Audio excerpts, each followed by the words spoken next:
Welcome to another episode of Tamra Simon's Live in the Real Estate Power Chat. Today we have a special guest with an inspiring story. You're going to want to jump out of your seat and take action. Jay Kinder, a real estate agent with over 25 years of experience, who started from humble beginnings and became the #2 Coldwell Banker agent in the world. That's right, people, the world.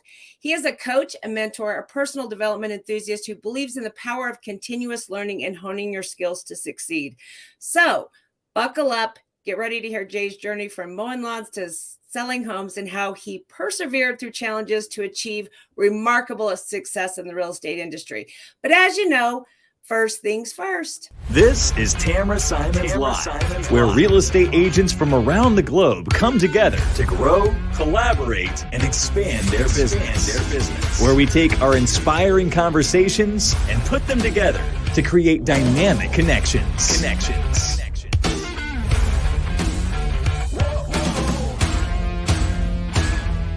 This is the Real Estate Power Chat.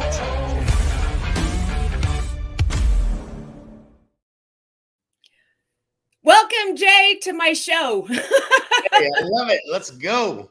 Right on. Thanks so much for joining me today. I'm happy to be here. It's always a pleasure.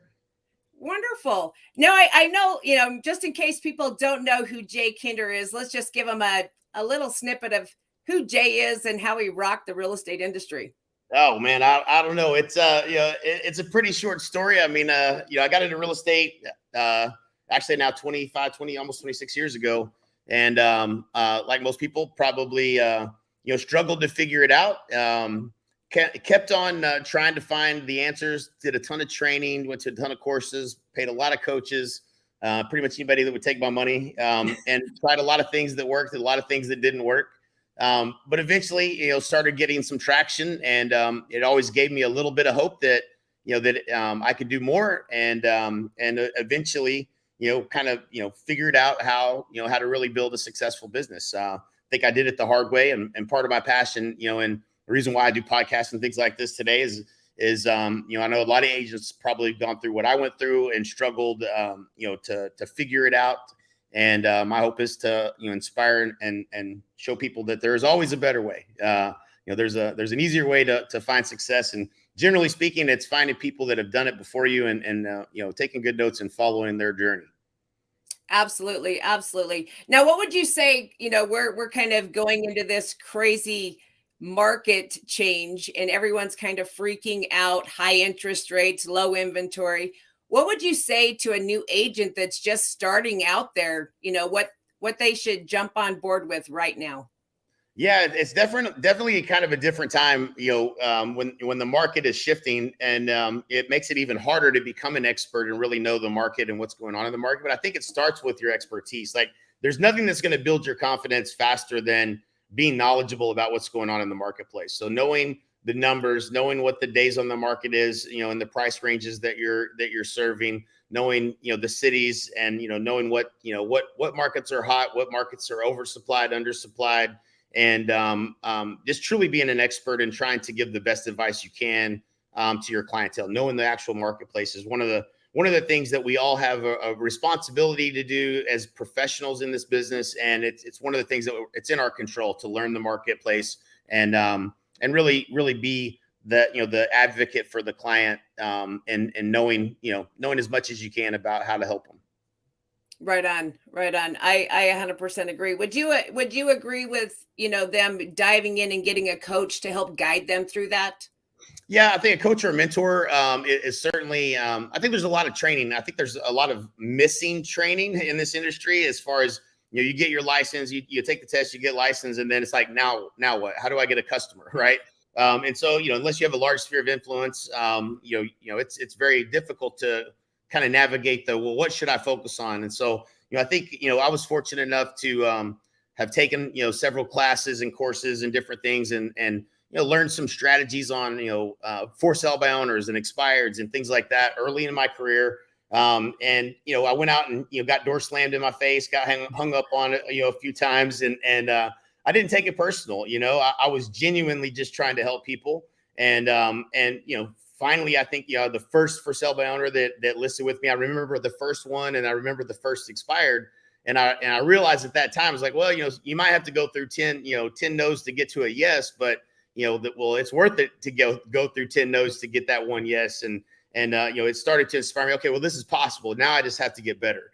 And so I think that's the mindset it takes. And you really got to find where you can get trained on what to say, because skills can be learned. And there certainly are skills required in selling. So if you came from an industry where you had selling skills, good for you. If not, most of us didn't. But people skills and sales skills, you want to learn as much as you can. One of the best, online, courses, I think you could buy it online now. It used to be in DVD format, was it was Mastering Influence by Tony Robbins. Really, really good sales and people skills. Those two skill sets combined really make it easy for you to sell real estate. And you have to learn those skills if you're going to be working with people that maybe don't know, like, and trust you already. And so, different courses like that, I highly recommend on, learning how to sell, because that is a primary skill that we have if you want to ever take a listing or if you ever want to close a buyer. Absolutely. Now, I know, like, everyone's talking about, oh, I have to learn to prospect. You were a prospecting king. I mean, you was on the phones. Yeah. I mean, there was, it's funny, I went to this class that was, you may or may not have heard of him. This is definitely going to age me, but the guy's name was Roger Butcher. And he used to do these little classes in different cities. And, they sent these back in the day over the fax machine to, all the real estate offices. That's dating. But I think in Oklahoma, we used fax machines probably longer than most people. But anyways, that was a free way for them to market these classes. And my dad had seen one come through, and it was in Norman, which was a little ways from me. And I said, I'm going to go to it. So I go, and it's like a full day class, whatever, a couple $100. And I had never heard of a for sale by owner at the time. I had never even heard of it. I'd just gotten into real estate, didn't even know what it was. And I called my dad at the break, and I was like, are you mean to tell me that there are people that put signs in their yard that want to sell their house, and they don't even have an agent to help them sell it? And he's like, yeah, he didn't tell me that they didn't want to talk to agents. But me, I was like, man, I'm going to drive around. And one of the things that he said, and it always stuck with me, was never drive by a for sale by owner without writing down the phone number, ever. And so I don't care if I had a buyer in my car or what I was doing, I would back up and drive and write down the number, and I would call that for sale by owner. And the funny thing is they put their phone number on the sign. So they generally do answer the phone when you call. And if you get an opportunity, they pretty much will show the house to anybody, including you. So, it wasn't real hard to get an appointment with them. But then you had to figure out, well, what is my transition to how can I help them best? How can I help them even as a first sale by owner, or how could I help them whereas maybe they give up and they would list it with me, and then eventually kind of transition to really trying to go in and get an opportunity to earn their business, to have an opportunity to list the property. And so did that. I did that early on. That was something that worked for me, right? And then the expireds, they're easy to find. They were in the MLS. You pull them up every day, and there's somebody whose house didn't sell. That was somebody who was willing to pay a commission, and had obviously is probably 6 months behind on their schedule of what they would like to have accomplished. And so, those were it was good to learn, because anything else that you might do, it's not free, right? You got to spend money. And so I was learning how my sales skills, practicing on the free opportunities in the marketplace, instead of trying to spend money to generate deals, just to go out there and learn the hard way there. And so, I wasn't really, I'm not gonna say that I liked the phones, because I didn't necessarily like the phones and prospecting, but there's really only two ways to grow a business. One is prospecting, which anybody can do. And the other is marketing, and which requires an investment. But if you become a good marketer, you can learn how to generate, you can spend a few $100s in real estate and get a real estate transaction. And so those are two skills that, it took me a lifetime to learn. The sales skills came before the marketing skills. But I had the money because I was going out and getting that free business and getting listings, and it started generating deals. And, then after 90 days, 120 days later, somebody else calls me that I called the first month, and then someone would call me from the second month, and then I'd go out and actually get one that same day. And so it started to kind of compound. I started getting signs up in people's yards, and, taking listings. And then from there, I started to use that money to invest into other ways to generate more opportunities. And that was kind of that was really the thing that kind of propelled me to success. Was I was taking those free opportunities. I generated cash flow, and then I reinvested back in marketing to even get more opportunities. And I focused on listings. I mean, today it's easier to get a buyer. I can show somebody how to run an ad and spend $4 a lead and get 2 to 3 transactions off of that pretty easily. Somewhere in the if you're spending $300 a month, you can close a couple deals from that. And so that's a way easier. But I think the long term, if you want to be in the business and really be kind of a top agent in the marketplace, the listing, if you get listings, they have babies. Listings, you get a seller that'll call you because you sold a house in the neighborhood. You'll get a buyer that calls because you got a listing. Sometimes they have to have a house to sell and they want to buy another one. Sometimes they're getting a divorce and you get to sell 2 homes. So there's all these the compound effect of taking listings and helping build your brand is really I think the right way to really, if you want to have this kind of crazy growth that I had in my career, I think that's the right strategy to do it. Now, did you, going forth with that, because I know a lot of agents that are getting into the business don't necessarily look at their real estate career as a business. Right. So, which is where they fall short and wonder why they don't have any money coming in. Right. So, as someone that's, been very successful in doing this, did you have a set schedule? I mean, did you look at your real estate business as a business? Yeah. So in the beginning, I would say probably not. Right. I was 19 years old. I remember, the reason I got in the business was I was going to pick up a check for mowing yards for my dad's rental properties. He would give me the ones where people would move out and had not mowed the yard in 6 months. And I remember this guy, Rusty, that was in the office that day, and he was getting a check from my dad at the same time. And his was like $5,000 something. Mine was $400. And I was looking at him. I'm all sweaty and dirty and nasty. And, it didn't look like he had done much. And so, for that check anyways. And I was like, you know what, Dad, tell me a little bit more about this, what Rusty's doing, And so, he tells me, well, he sold this house over on such and such. And I was like, all right. And I grew up around real estate, but my dad was in property management. He bought the Coldwell Banker franchise when I graduated high school, basically right around then.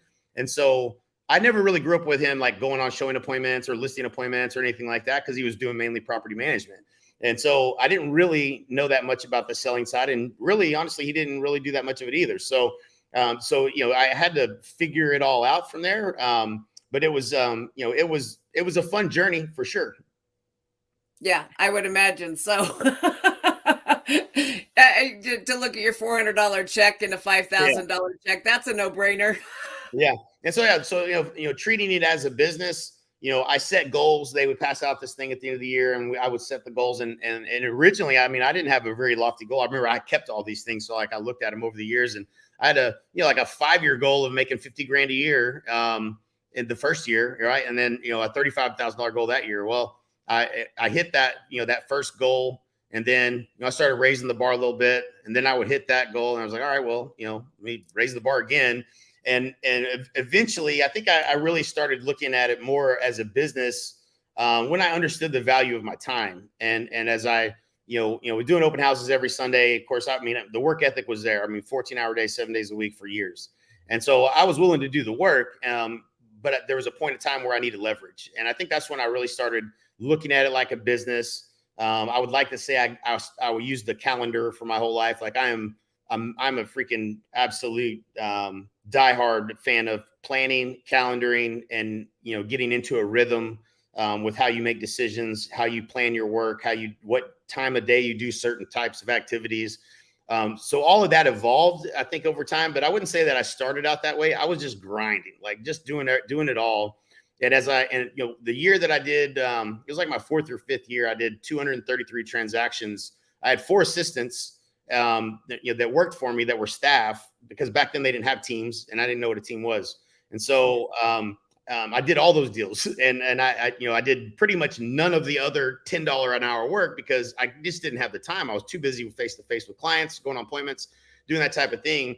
And I don't know that if I was smart or I was lazy or what the reason was, but I knew that I couldn't do more unless I got some of my time back. And so hiring some people to get things off my plate so I could do more of the, prospecting, getting face-to-face, and some of the marketing that helped to generate those opportunities was a key lesson for me. But I think it's super important, and I think everybody should look at it as a business coming in and understand that in order for you to be successful, your time has to be invested wisely, number one, and also your money. And at a certain point, you can't be doing $10 an hour work. You have to be doing the high dollar per hour work. You're never going to make $1 million a year doing $10, $15 an hour work. So you have to get things off your plate and create systems and processes around things in order to level up and kind of go to those higher levels of production. Yeah, I 100% agree. I want to switch gears here just a minute, because I know that you was with Coldwell Banker your whole entire career?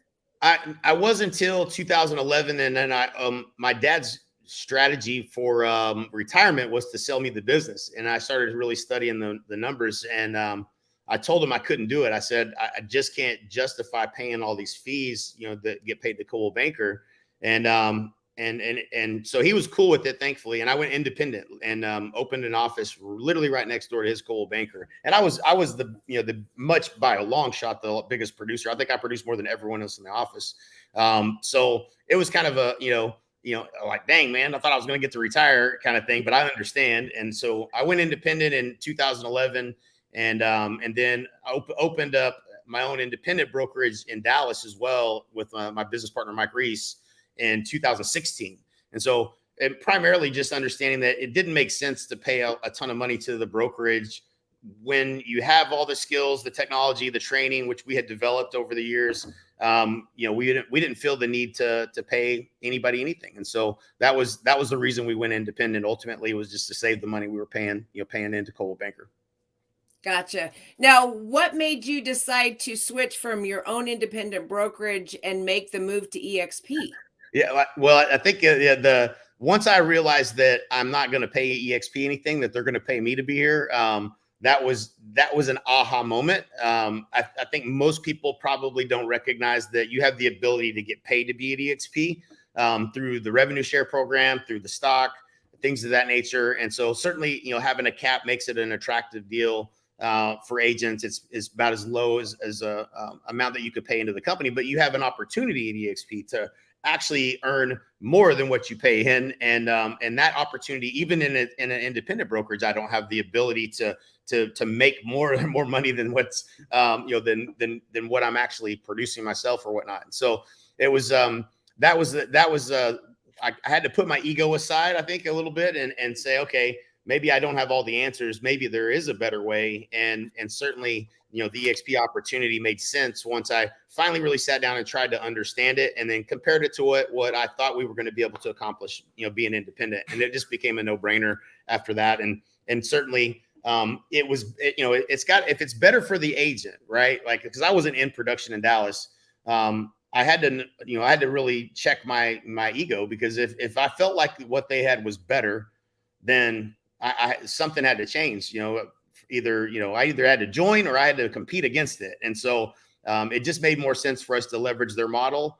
Our goal was to add value to agents and build a brokerage of 2,000 agents. And we had a vision of doing that by December 27th, 2024. And, here we are in 2023, and we have over 10,000 agents that we have, that are in our revenue share group at EXP. So certainly it was a better platform to do what we were trying to do. And it's been a blessing, and it's really cool to see, something that's making an impact on agents' lives in the business. And, these legacy companies are they're tied to a model that doesn't really work well for the agent. The way I became successful is I spent a ton of money, and I flew all over the place to all these different events and all these different coaches and all this different to try to figure out what was working, because the agents in my office were never going to tell me what their best things were, because I was their competition. I literally was working against them right across the hall. And so you don't learn from your peers in your office, and that brick and mortar model is how most agents, they go around the office, they're either going to, a brokerage that's selling you all their coaching and training and then trying to make money from you. But there's not really anyone that's financially aligned to want to actually see you succeed, and meaning that if you do well, they do well. And that was something that you couldn't ignore in this model. And obviously now as well as EXP has done, you can see that the collaboration is very special, and it helps the agents that to know that they have a ton of training at all given times, and that the agents that are part of the brokerage aren't trying to keep things from them. They're trying to help them, because when the company does well, we all do well, whether it's through rev share or it's through stock. And so that's that's how most agents become successful. It was just done a different way, and you spent a ton of money and you had to figure it all out. And now all of that is in alignment at EXP, where you're going to get the best support, the best of the best in the industry. Are going to help you. They're going to show you what they're doing, open up their playbooks, and that environment is going to lend to a lot more agents being successful without the struggle. Absolutely. I know that was one of the biggest draws once I got here, was how everyone so freely gave of themselves. And you have the Honey Badger Nation group. Yep. And I mean, honestly, I've never felt more of an, a hand open here, let me lift you up the ladder. I mean, you just drop a question in there and everyone's, giving their, here, try this, do this. Yeah. And that's not, I mean, real estate's a competitive field, and that's Right. not something I was used to at all. No, yeah, it's not, it's just not the way it has been, right? I mean, that's, and generally speaking, someone's always trying to sell you something, or, there's always an angle, right? And so, just to be in a place where, you can tell it's genuine, and by the way, the people that generally are answering these questions are the top freaking people in the industry, like people that are doing, I mean, Veronica Figueroa does 2,000 something transactions in a year. I mean, you can learn a lot from somebody that's done that, at that level. There's really not a problem in real estate you could have that someone in our group couldn't help you solve, right? And that, that's it's nice to know that, and it's even nicer to know that they're willing to openly, give their time and share their best practices, and give you what they're doing, so that you don't have to figure it all out on your own. So it eliminates a lot of the brain damage of trying to solve problems. Absolutely. Now, what advice do you have for other agents that might consider joining EXP, or even that they're curious about joining this virtual brokerage? Sure. Yeah, I mean, I think it's really, unfortunately, it's really hard to understand what it is until you're right. And so it's easy to say, okay, yeah, well, I get it. It's, but I'm going to feel disconnected, or this or that, or the other. So I think having a conversation with someone that's in the company, someone that maybe, or certainly reach out to you if you're watching this podcast, and have a conversation, and have someone show you around and just show you kind of how things operate at EXP, and the access that you get, and the different trainings, and all the things that are going on. And I think that helps open the door to kind of where you can see, okay, this is different than what I have where I'm at. This is a different level of support, a different level of training, a different level of opportunity. And, be open-minded. I think everybody kind of falls in love with their colors of their brand, or their office manager, or their broker, or whatever. But really, you want to make sure that you're in the best vehicle to have success. And I don't think there's any question that EXP is a better vehicle. And if you disagree with that, then you might be missing something. So just be open-minded that you might be wrong, and at least investigate it. Absolutely. Now, who would you say EXP is not for? The agent that's only looking to do 2 or 3 deals a year. If you're not looking to try to grow, and you're just only wanting the cheapest place you can do 2 or 3 deals a year, then probably EXP is not for you. And I say that just because you could probably go to a transaction fee type brokerage and close those 3 deals a year and pay nothing, but a small fee or whatever. But if you're a serious real estate agent, and you're trying to build a business, and you're wanting to grow, whether it's a little bit or a lot, I think there's no question that this is a better opportunity. And very rarely have I ever done the math for someone where it was better off where they were at, either with where they're at in production or where their goals were in production. I believe we can help any agent get to their production level they want to get to, if they're willing to do the work. And if that's the case, then you're probably going to end up getting, hitting the icon status, getting your 16,000 back in stock. You're probably going to attract a handful of agents, whether you wanted to or not, just because you're doing well. And you're going to get some revenue share and some passive income that's going to come in from that. And so, those are just things that, over a 25-year career in the business, I can tell you, you don't get, when you have a good month or you have a bad month. And that's just how it is in real estate, unless you're DXP. You got stock on one side and you got revenue share that could be, covering some of the bills for you. And I think inherently most agents think, well, I'm not a recruiter, or I don't want to recruit. But we all have friends in the business, and we all know people that are trying to grow and are unhappy where they're at, whether we're focusing on that or not. And this is just a good way to leverage a business model that compensates you for helping the company grow. Yeah, for sure. For sure. And who doesn't like to just have money show up that you Yeah, wasn't I've never met necessarily expecting? Yeah. I've not met one person yet that even though like sometimes it's like, somebody they accidentally brought over to the company, like not focused on recruiting at all. They just want to sell more houses. And then, the revenue share check comes in there, like, hey man, I made the extra $700. Like, where'd that come from? And it doesn't sound like a lot of money, but it is to you if you didn't know it was coming. It's a nice, nice little deal that, and so then, that sometimes will at least open up the gate of the mind that, well, if you brought one person and you made that much, well, what would happen if you brought 10 people? And what would happen if they brought 10 people? And you start to see that, hey, this could be very meaningful. And it certainly can be very meaningful in terms of the revenue you can earn by just helping grow the company and, adding value to those agents that do join. Right. But you're also hoping to grow your own company. I mean, it's not, you're not growing your broker's company. Right. I think that's something that gets lost in the translation as well, because you're actually growing your own company. Yeah, you're an owner in a publicly traded company. You have an incentive to help others and help others see the light, because there's certainly some new companies that are popping up and offering different things in stock. But the thing about EXP, and I think a lot of people just don't understand this is going to be unfortunate for agents that make the mistake of joining some of these companies that are trying to mimic what EXP is that, Glenn Sanford went public to create the opportunity to give stock, not because he was raising money. He bootstrapped the whole thing, which is a story all in and of itself. But these other companies that are raising capital to compete against us that are not profitable, that stock has very little chance of ever being valuable because the company doesn't make money. And so, and all these investors are going to be focused on the shareholder return, not what's best for the agent. And what Glenn has done is stayed true to his message of being an agent-centric brokerage, meaning whatever's best for the agent is what we're going to do.